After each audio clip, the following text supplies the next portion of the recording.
बोलो भारतीय जनता पार्टी जिंदाबाद, भारतीय जनता पार्टी जिंदाबाद, भाई नसीम अहमद जिंदाबाद, आपके सब नेता जिंदाबाद, मनोहर लाल खट्टर जिंदाबाद, इस इलाके का आवाम जिंदाबाद। और मैंने नसीम भाई को जब टिकट दी गई थी, मैंने कहा सारे हरियाणा में घूमते हुए मैं और कहीं जाऊंगा नहीं जाऊंगा, लेकिन आपके यहाँ विधानसभा में रैली में जरूर आऊंगा। बहुत बड़ा अजीज है, बहुत ऐसा प्यारा साथी है। जब ये विधायक था दूसरी पार्टी से था, हमारी पार्टी से नहीं था, लेकिन मैं उस समय मुख्यमंत्री रहते हुए जो काम फिरोजपुर झिरका का इन्होंने कहा, हमेशा वो काम किया, करके दिया।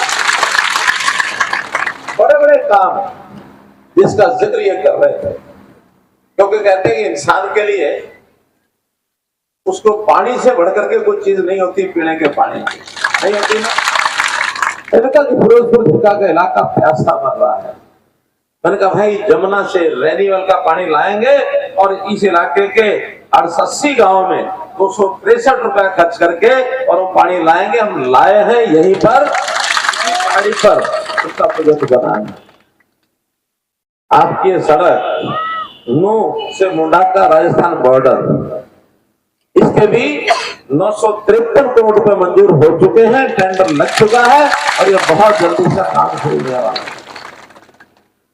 मित्रों, दिल्ली वडोदरा की सड़क अभी हमारे लिए ऐसी एक सड़क बनी है, इस इलाके के यानी खुशहाली का रास्ता खुद ब खुद बनता जा रहा है। दिल्ली वडोदरा की सड़क कोई छोटी मोटी राशि की सड़क नहीं है। प्रधानमंत्री मोदी जी ने इस सड़क पर 90,000 करोड़ रुपया मंजूर किया। 90,000 करोड़ रुपया। यहां से कितनी दूर है? 5 किलोमीटर। यानी यहां से अगर दिल्ली जाना हो, वडोदरा जाना हो, तो पहले शायद दिल्ली के भी 3-4 घंटे लगते होंगे, अब आप 1.5 घंटे में दिल्ली पहुंच जाए, आपको तो 50 मिनट। और ऐसे ही वडोदरा जाना हो, मुंबई जाना हो, तो पहले शायद 18-20 घंटे लगते थे, अब 10 घंटे में वडोदरा मुंबई को आप कर सकते। क्योंकि इस इलाके के लोगों को बड़ा बिस्री भी हुआ है, मुझे मालूम है। यहाँ इस इलाके में व्यवसाय करने के नाते, रोजगार करने के नाते बहुत रोजगार करते हैं, लेकिन एक बड़ा रोजगार यहाँ के लोगों का है ट्रक ड्राइविंग का, है ना। तो ये ट्रक वाले कितने धक्के खाते थे, इधर से उधर जाने में पता नहीं कहां का रात को ठहरना पड़ता था। अब सवेरे यहां से चलेंगे, शाम को बॉम्बे जाके खड़े हो जाएंगे ट्रक वाले। मित्रों, जहां तक एजुकेशन की बात है, शिक्षा की बात है, क्या बोलते हैं शिक्षा को? तालीम, उर्दू में तालीम कहते हैं। अब ये इलाका तालीम में पिछड़ा हुआ है, इसमें मानने में कोई दिक्कत नहीं, लेकिन जब से हम आए हैं, हमने इस इलाके में चाहे सेहत का ध्यान रखना हो, चाहे तालीम का ध्यान रखना हो, कितने स्कूल, कितने पीएचसी, कितने कॉलेज। फिरोजपुर झिरका वाले कितने सालों से कॉलेज मांग रहे थे, या कॉलेज मंजूर हुआ कि नहीं हुआ? इस जिले में कितने प्राइमरी स्कूल नए खोले, जो प्राइमरी थे उनको मिडिल तक बनाया, मिडिल वालों को हायर सेकेंडरी तक बनाया। आपके बच्चे अब पढ़ने के लिए उनको दूर नहीं जाना पड़ेगा। इसलिए मित्रों, हमने यहाँ का जो पीएचसी, ये बिल्कुल गांव में ही पीएचसी था, उसको 200 बेड का अस्पताल बनाया, मंजूर किया कि नहीं किया? ये किया। नाम बहुत गिनाए जा सकते हैं। मैं स्वयं मेवाती हसन खान, उनके बलिदान दिवस पर मैं आया था, बहुत बड़ा कार्यक्रम किया। कभी किसी ने मेवाती हसन खान के बलिदान दिवस पर प्रोग्राम करने की हिम्मत नहीं की पाई। हमने उनका भूत लगाया और उस दिन उनकी याद में इस बलिदानी दिवस की छुट्टी भी घोषित कराई। ये इलाका हमारा ऐसा देशभक्ति के मिजाज का, देशभक्ति की जो भावनाएं हैं, उनसे ओत-प्रोत ये इलाका है। ये एक ऐसा इलाका है, 1947 में देश का विभाजन हुआ, लेकिन मैं इस इलाके के लोगों को बधाई देता हूं, उनकी प्रशंसा करता हूं भूरी भूरी कि यहां लोग छोड़ करके और पाकिस्तान में नहीं गए। इस देश की भूमि के प्रति, यहां की जमीन के प्रति एक जज्बाती आदमी का जो संबंध होता है वो बना करके रखा। आप लोगों की भावनाओं की, जज्बात की मैं कदर करता हूं भाई बहनों। किसानों के लिए हमने क्या नहीं किया। कोटला झील, वहां जमीन सरकारी पैसे से खरीद करके उस कोटला झील का दायरा बढ़ाया, वहां पानी भरा, और इस इलाके में पानी की जब जरूरत होती है, हालांकि जितना चाहिए अभी भी वो काम चल रहे हैं। मेवात फीडर का काम अभी भी चल रहा है। गुड़गांव के कैनाल के साथ साथ मेवात फीडर अलग से बनेगा। आगरा कैनाल से भी पानी, क्योंकि उत्तर प्रदेश के कब्जे में है, फिर भी हम कोशिश करते हैं कि ज्यादा ज्यादा पानी यहाँ आए। यहाँ का जो किसान है बाजरा बोता है, क्योंकि बरसात कम होती है या बरसात नहीं होती है तो उसे बाजरा बोता, नहरी पानी कम है, तो बाजरे की खरीद पिछले 4 साल से लगातार चल रही है कि नहीं चल रही है। और जो बाजरा में लोग नहीं खरीदते, हम कहते हैं भाई कितने किले बाजरा बोया है, उसका हिसाब लगा करके उसका जो पैसा है वो सीधा जो घाटा पड़ेगा बाजार में बेचने के बाद सीधा तुम्हारे खाते में आएगा। वो लोग खाते में आया कि नहीं आया। जो फसल बोई जाती है मंडी में बेच के आते हो, उसका पैसा पहले कभी आपको मिलता नहीं था, नहीं मिलता था ना। मेरे कुछ आड़ती भाई भी बैठे होंगे यहाँ पर, बैठे है ना। मैं उनको भी ये बताना चाहता हूँ कि जो फसल है ये दाना दाना किसान का है, और बिकेगा तो पैसा किसका है, ये किसान का है। तो उसी के खाते में जाना चाहिए कि नहीं जाना चाहिए। पहले नहीं भेजती थी कांग्रेस सरकार। मोदी जी ने कहा नहीं, किसान का पैसा किसान के खाते में जाए, उसके बाद वो निकाल के किसी को दे, हमें कोई मतलब नहीं। किसान चाहे आड़ती को दे दे, किसान चाहे अपने घर में खर्चा कर ले, किसान चाहे किसी और को बोलना हो दे, हमें कोई दिक्कत नहीं। जिसका पैसा है वो लगाए कहीं, लेकिन जिसका पैसा उसी को मिलेगा, सीधा पैसा। अब किसानों को लगने लगा कि हम तो लखपति हो गए। तो मित्रों, ये सारे काम हमने किए लोगों की सेहत का ध्यान रखने के लिए। जैसे मैंने बताया कि पीएचसी को तो हमने 200 बेड का बनाया, लेकिन इसके लिए पहले जब खर्चा करना पड़ता था तो लोगों को किसी अस्पताल में बहुत बड़ा बिल देना पड़ता था।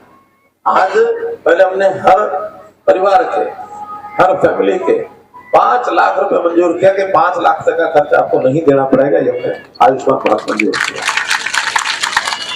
ताली की बात तो अब आगे है। अब इस बार हमने घोषणा की है कि उस 5 लाख को 10 लाख रुपया कर रहे हैं। 10 लाख का खर्चा भी आपका। और एक बात ताली की है कि 10 लाख के बाद अगर उस घर में कोई 70 साल का बुजुर्ग है, उसके लिए अलग से 5 साल मिलेंगे, 5 लाख मिलेंगे।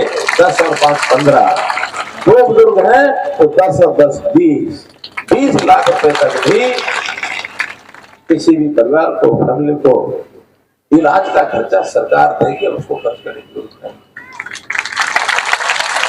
तो मित्रों, बहुत काम किया हमने एक योजना चलाई कि गरीब परिवार जो हैं उनके सदस्य बस में ट्रैवल करते हैं, एक कार्ड बनवा लो, हैप्पी कार्ड उसका नाम, और बस में साल भर 1000 किलोमीटर तक मुफ्त यात्रा करो, कोई पैसा नहीं लगेगा। ये कार्ड बनवाए। अच्छा, किस किस का हैप्पी कार्ड बना है जरा हाथ खड़े करो। इतने सारे लोगों का बना है, सब बनवा लो। जिनकी आमदन कम है, जो गरीब आदमी है, सब बनवा लो। आपका पैसा बस में किराए का नहीं लगेगा। मित्रों, क्या क्या नहीं बताऊं। बिजली, हमारी सरकार से पहले गांव में बिजली कितनी आती थी? कितनी आती थी? आवे ही ना है, आवे कि नहीं आवे? आवे ना। 10 घंटे, 12 घंटे, 14 घंटे, 16 घंटे, 18 घंटे आवे कि नहीं आवे? तो लोगों को सहूलत हुई कि नहीं हुई? तो हमको सहूलत हुई है। बिजली नहारी भी बिल्कुल नहावे ही। अरे भाई तेरे गांव में नहावे तो मैंने गांव का नाम बता, कल शाम तक बिजली आवेगी तेरे गांव में। गांव का नाम बता। हमने जब 6000 गांव में 24 घंटे बिजली देने की बात की है, अब भाई वो अगर 400 गांव बचे हैं उसमें कोई थारो गांव होगो, कोई कारण रहा होगा उस गांव में, या तो सब बिजली का बिल नहीं भरते। अगर बिजली का बिल भरोगा तो लाइट जरूर आवेगी, ठीक है। थोड़ा देखो भाई, एक चीज जो है ये कीमत लगती है, जैसे हमारा अनाज होता है पैसों से बिकता है ना, तो बिजली पर भी खर्चा आता तो पैसों से बिकेगी ना। कुछ आते हमारी पुरानी सरकारों ने बिगाड़ दी कि भाई बिजली के बिल का पैसा देने की जरूरत नहीं, तुम घर बैठो बिल्कुल चोरी करो। हम चोरी नहीं करने देते। अच्छी बात है क्या नहीं? क्या चोरी करना अच्छी बात है क्या? चोरी करना अच्छी बात है क्या? नहीं है ना। लोग बड़े बड़े शब्द कहेंगे मारो मनोहर लाल मुख्यमंत्री बड़ो ईमानदार है। अभी हम क्या सब ईमानदार क्यों ना बने? बनना चाहिए कि नहीं? सबको ईमानदार बनना चाहिए। आखिर हमने जब देश को आगे बढ़ाना है, आवाम को आगे बढ़ाना है, तो थोड़ी सी कुर्बानी भी झेलनी पड़ती है। झेलनी पड़ती है कि नहीं? बिना कुर्बानी के बिना जन्म नहीं मिलता, ठीक है ना। गलत बोल गया हम। जन्नत जन्नत नहीं मिलती, जन्नत तो कहते हैं जन्नत में जा। भाई क्या बताओ, वो जो उर्दू जिसको कम आता है ना, एक नेता ऐसे भाषण कर रहे थे, तो उसने कहा क्या, देखो तुम्हें कोई भी तकलीफ हो कभी भी मेरे पास आना, तुम्हारा कोई काम हो मेरे पास आना, मैं आपका खामिद हमेशा हमेशा के लिए तैयार हूं। अब जो महिलाएं बैठी थी वो शर्मा गई, ये क्या कह रहे हैं।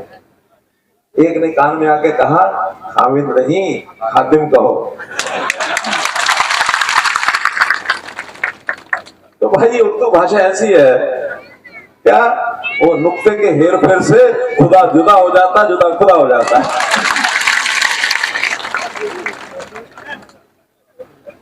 ठीक कहूं ना? जिसको उर्दू आती है हाथ करेगा और सबन में आवे। तो बात ठीक है ना कि नुक्ते के हेर फेर से खुदा जुदा हो जाता है और जुदा खुदा हो जाता है, और दोनों बातें अलग अलग है।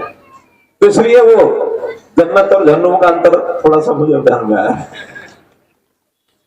तो मैं तो ये कहूं भाई कि हरियाणा में तीसरी बार भारतीय जनता पार्टी की सरकार बनती है, तीसरी बार सरकार, और जब तीसरी बार सरकार बनेगी तो आप लोगों ने क्या काम करना है, किसको बनाना है विधायक? नसीम अहमद को आपने विधायक बनाना है। अब विधायक बनाने के लिए मैं एक बात पर थोड़ा सा ज्यादा जोर लगाऊंगा।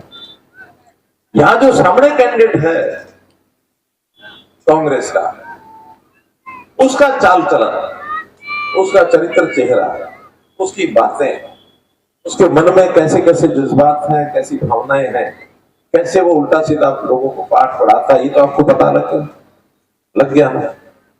हम मेवात के लोग अगर देश दुनिया में मशहूर हैं तो अपने भाईचारे के कारण से हैं। अगर कोई भाईचारा बिगाड़ना चाहेगा तो उसको सबक सिखाओगे कि नहीं सिखाओगे? अगर उसको सबक इस बात का सिखा दिया तो ये समझो ये सीट आपकी झोली में। और अगर आप चुप करके बैठ गए, उनकी बातों में आ गए या उनसे डर गए, तो समझो आज भी डर गए, कल भी मर गए। अगर आपने अपने आप को, वो जो हमारी शख्सियत है सदियों पुरानी, हम सब मिलके रहेंगे, तो फिर उन्होंने जो घृणा, उन्होंने जो हेट्रेड स्पीच जिसको कहते हैं, उन्होंने जो नफरत के बीज बोए हैं, ये सबको बताने पड़ेंगे।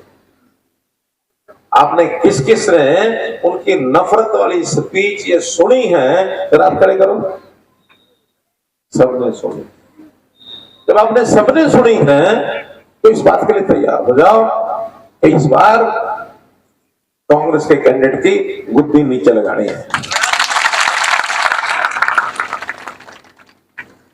और उसने किसी को बख्शा नहीं है, समाज को भी नहीं बख्शा है। अगर नूह के दंगों का सबसे बड़ा जिम्मेदार कोई आदमी है तो वो एक शख्स है। जब नूह के दंगे हुए वो यहां से भाग गया कहीं, उसकी वीडियो टेप्स पकड़ी गई, कैसे कैसे नौजवानों को बरगलाया, हमारे भाईचारे को खराब किया। जब सरकार ने थोड़ी सख्ती की फिर माफी मांगता फिरा, मेरे पास आया, बचा लो मुझे, मर जाऊंगा। अब मैं ठीक शब्द कर रहा हूं, मैं तुम्हारी कोई मदद नहीं करूंगा। मैंने कहा जाओ जहन्नुम में।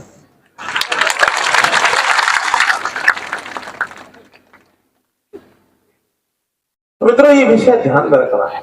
मुझे तो एक जगह की जानकारी मिली, उन्होंने हमारे मीडिया के मित्रों को कहा कि अगर मेरी फेवर में खबरें नहीं छापोगे तो मैं जो है तुम्हें देख लूंगा। खबर लिखने के लिए कैमरे वालों को भी धमकाया है कि आप बताएंगे नहीं बताएंगे, हमारे कैमरे वाले को ध्यान में बता सकते। वीडियो चल रही है तो मुझे तो जानकारी मिल रही है, मैं आपको बता रहा हूं। हमारे यहाँ के कुरैशी समाज के लोग, उनको कुछ मिलने के लिए चले गए, उनको पकड़ के उठा के भगा दिया कि तुम्हारे अंदर से बदबू आ रही है, चलो भाग जाओ।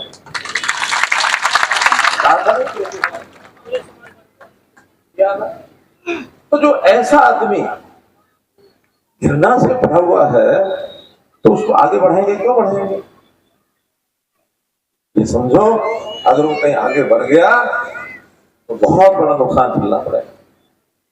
राजकाज की बात नहीं है, ऐसे आदमी को तो मैं तो ये कहूंगा कि जो सरदारी है, खास करके छरकलोत गोत्र की सरदारी, हमारे यहाँ पाल गोत्र चलते हैं ना, मध्य हरियाणा में उनको खाप कहते हैं। ये जो पाल गोत्र के लोग हैं, इस इलाके की सरदारी छरकलोत गोत्र की सरदारी है। कभी इकट्ठी हो जाओ और ऐसे आदमी को भाई बनो। मैं बड़ी बात कह रहा हूं, हो सकता है कोई कल को इसकी मेरी बात के खिलाफ तो ज्यादा बाउंडर भी खड़ा कर सकता है, लेकिन मैं छरकलोत गोत्र को कह रहा हूं कि उनको जात बाहर कर दो।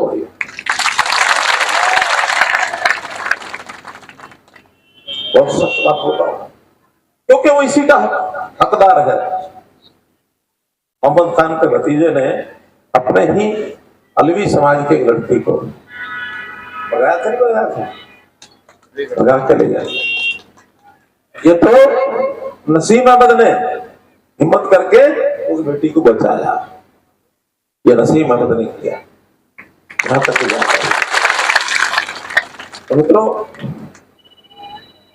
ये जो सब विषय है, मैं इसलिए कह रहा हूं कि अभी भी मोहम्मद खान की ये जो हरकतें हैं, वोटर को धमका रहे हैं, भारतीय जनता पार्टी के वोटर को धमका रहे हैं। अब डरोगे तो मरोगे, हिम्मत करोगे तो आगे बढ़ोगे। मैं तो इतना ही कहूं कि इन सब बातों का ध्यान करके, बातें मेरे पास बहुत है कहने की, लेकिन मुझे अगले कार्यक्रम में करनाल पहुंचना है। एक ही बात मैं कहूं, नसीब में जिताए दो।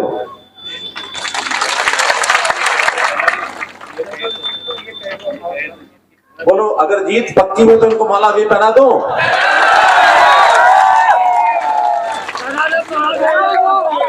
आप गारंटी लो तो मैं पहनाए दो।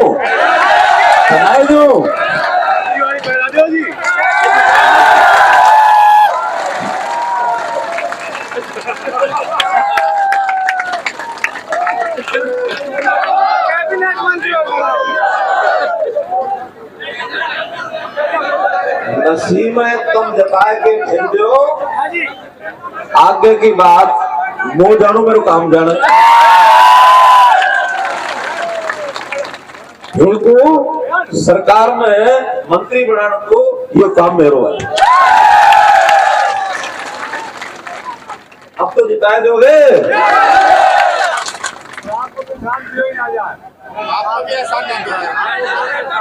क्या करेंगे? नहीं, पहले वाले नहीं, एहसान वहसान मुझे नहीं चाहिए। मुझे तो एक ही एहसान आपका चाहिए कि आप मेरे भाई नसीम को जिताए दो, यही एहसान आपका चाहिए। सीएम साहब हमारी सिर्फ लोकपाल में आज तक कैबिनेट बना के कोई दहंगाई बनता रहा। मैं कह रहा हूँ कि हमारा पहला विधायक यहाँ से बनेगा, और जब पहला विधायक बनेगा मेरा वायदा है कि मैं अपनी हाई कमांड को, सरदारी को कह के यहाँ से मंत्री बनूंगा।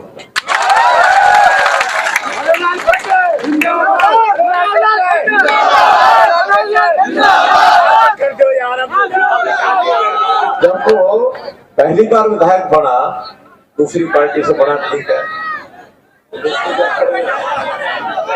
लेकिन 2019 में काम तो बहुत करवाए हो, हेतु काम बहुत हो, लेकिन भाई नसीम को हमने वोट नहीं दियो। तो सुनो भाई, हमने 2014 वाली टर्म में नसीम से काम तो बहुत करवाए हो, लेकिन उसके बाद 2019 की टर्म में हमने वोट नहीं दियो। इनके वो नहीं करना, ठीक है? इनके तो सारा वोट सबको चाहिए। और एक बड़ी बात यह है कि इस बार ये अकेले नहीं है, इनके साथ आलम मंडल कहाँ है? आलम मंडल के साथ खड़े हैं। इसके बाद औरंगजेब इनके साथ, आजाद मोहम्मद इनके साथ खड़े हैं। इनके बाद औरंगजेब इनके साथ खड़े हैं। उसके बाद जान मोहम्मद इनके साथ खड़े हैं। और हमारे नगर पालिका के चेयरमैन भाई मनीष जैन इनके साथ खड़े हैं। अब इतनी सारी बड़ी वोटों की खान तो थे, समझो ना, तो खान क्या हो या बहुत बड़ा माल हो, वो खान का है ना? तो जो वोटों की खान, इन सबके पास वोटों की खान है भाई। इस बार सारी वोटों की खान ये उड़ेल दो नसीम के खाते। सारो हमारे बड़े नेता मानी प्रताप भी लगाते, मानी मंगला भी लगाते।